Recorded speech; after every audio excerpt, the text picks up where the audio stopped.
Have you ever noticed something strange in a hotel elevator? You look at the buttons, and it goes 10, 11, 12, 14. The 13th floor is just gone. Airlines skip row 13. Some hospitals don't even have a room 13. It's a global phenomenon. Cultures that have never met somehow agreed on one thing. The number 13 is bad news, but why? The story behind this superstition is a wild ride through history, mythology, religion, and even human psychology. And the deeper you dig, the weirder it gets. It all started with a love for the number 12. Ancient societies saw 12 everywhere. There are 12 months in a year, 12 zodiac signs, 12 gods on Olympus, and 12 hours of day and night. 12 was perfect, complete, and balanced. And then there was 13. It was the awkward outlier. It didn't divide neatly. It didn't fit the cosmic pattern. To early mathematicians and astronomers, it felt like an intruder, a glitch in the system. From the very beginning, 13 had a reputation for being a bit strange. Then, religion poured gasoline on the fire. One of the most famous stories comes from the Bible. The Last Supper. Jesus sat down to eat with his 12 disciples, making a total of 13 people at the table. Who was the 13th person to arrive? Judas, the one who betrayed Jesus. 4 centuries afterward, a superstition spread across Europe that if 13 people dined together, one of them would die within a year. Wealthy families would even hire an extra guest just to avoid having exactly 13 at the table. But this wasn't just a Christian idea.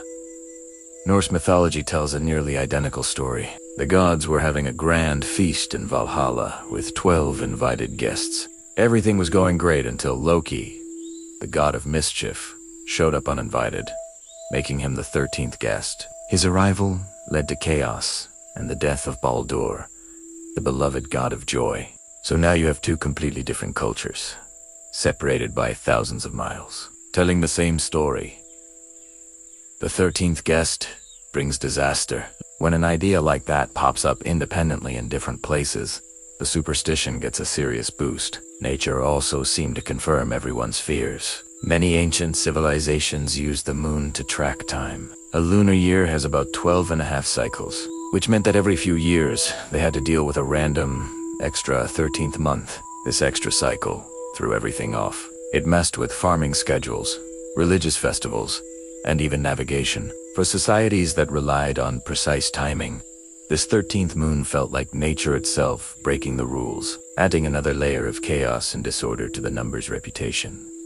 There's also a biological angle. A woman's menstrual cycle occurs roughly 13 times a year. Some anthropologists argue that ancient patriarchal societies connected the number 13 with feminine power, something they didn't fully understand and often feared. Instead of seeing it as a symbol of life and fertility, they labeled it as mysterious and unpredictable. Over time, this connection just became another reason to view the number with suspicion. Now, let's talk about Friday. Long before Friday the 13th was a thing, Friday by itself was already considered an unlucky day in many Christian traditions. According to various teachings, Jesus was crucified on a Friday. Eve tempted Adam with the forbidden fruit on a Friday. The great flood in the story of Noah's Ark began on a Friday. When you combine a day that people already feared with a number they already found suspicious, you get the ultimate superstitious cocktail, Friday the 13th.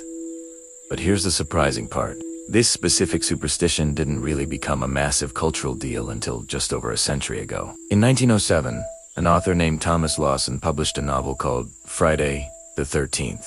The book was about a stockbroker who deliberately chose that date to create panic on Wall Street and crash the market. The book was a sensation, and the idea of Friday the 13th being a day of doom spread like wildfire. Then, in 1980, Hollywood sealed the deal with the slasher film Friday the 13th. That movie launched one of the most iconic horror franchises ever and permanently cemented the superstition into modern pop culture. After that, the fear became institutionalized. Hotels started removing the 13th floor, not because they were superstitious, but because their guests were, and they didn't want to lose business. Airlines got rid of row 13 for the same reason. Hospitals avoided room 13. Some airports even skipped gate 13. Formula One motor racing banned the number 13 for decades. Even NASA tried to avoid it. Although the dramatic story of the Apollo 13 mission certainly didn't help the number's reputation. What started as ancient beliefs and mythological stories transformed into real-world business decisions, all driven by media, storytelling, and collective fear. So why are we so quick to believe in something like this? The answer lies in our psychology.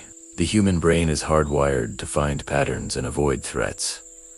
When something bad happens on the 13th, our brain goes, "Sí, primera, told you so." But when nothing bad happens, we just forget about it. This is called confirmation bias. We're also more likely to remember dramatic, scary events than ordinary, boring ones. That's the availability heuristic. A plane crash on Friday the 13th will stick in our minds far longer than the thousands of safe flights on that same day. Plus, studies show that superstitions can actually reduce anxiety. By avoiding the number 13, people feel like they have some control over an unpredictable world. Even if the belief is irrational, it gives the brain a sense of safety, so we hold on to it. But here's the final twist. Not every culture thinks 13 is unlucky. In Italy, the number 13 is actually considered a symbol of good luck and prosperity. In ancient Egypt, it represented the final stage of the soul's journey to the afterlife, which was a positive transition. In Judaism, 13 is a significant number, as it's the age a boy reaches adulthood with his bar mitzvah. In some Asian cultures, 13 is associated with renewal and new beginnings. The number itself isn't cursed. Its meaning is all about cultural context. So why did the negative version of the story become the most dominant one globally? Because fear is a powerful marketing tool. Fearful stories are more memorable. They spread faster and stick harder than positive ones. Once enough people believe something, that belief can shape the behavior of an entire society, even long after everyone has forgotten where the story came from. So, why is 13 unlucky? Because of a perfect storm of history. Ancient math found it awkward. Lunar calendars struggled to contain it. Patriarchal societies linked it to things they misunderstood. Religion tied it to betrayal and death. A popular novel turned it into a financial thriller. Hollywood made it a horror icon. And our own psychology locked it all in place. The number 13 was never actually cursed. It was just different. It broke the pattern. It stood out. And because humans didn't know what to make of it, we decided to fear it.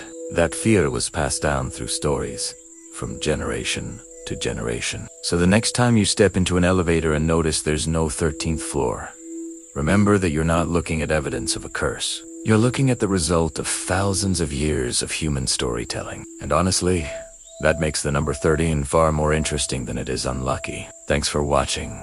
If you enjoyed this journey into history, don't forget to like and subscribe for more.